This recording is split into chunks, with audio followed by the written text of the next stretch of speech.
When most people think about a knee strike, what they think of is a generic grabbing the guy and penduluming knees up into their body. Now, the problem with that motion, if you actually look at it, is a pendulum knee that has a trajectory that sweeps upward like this is primarily using small muscles in the hip flexor to generate force. You get a little bit of action by leaning back, but it's still an inherently weak process. There's a use for this knee, certainly, if you're hitting the groin, sometimes if you're hitting the torso, sometimes if you can manage to hit the head, but the utility of that is very specific. Groin, head, high value. If you can change your knee from an upward angle pendulum to a linear strike, what you have is a totally different effect.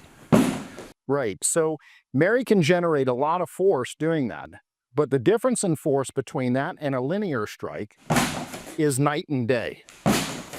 So the trajectory changes everything. If Mary's knee is generally straight, her femur is like a battering ram slamming through the target with her entire body weight behind that strike. Now she can keep that angle low and hit the leg to the common perineal nerve. She can hit to the torso if she was here and driving that shot.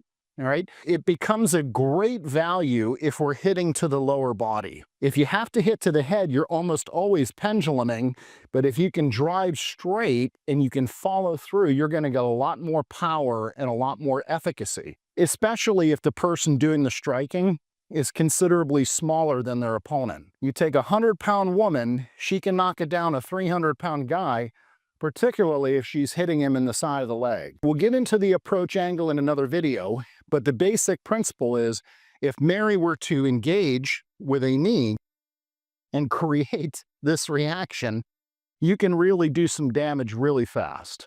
For more simple tips like this, follow Live Ready.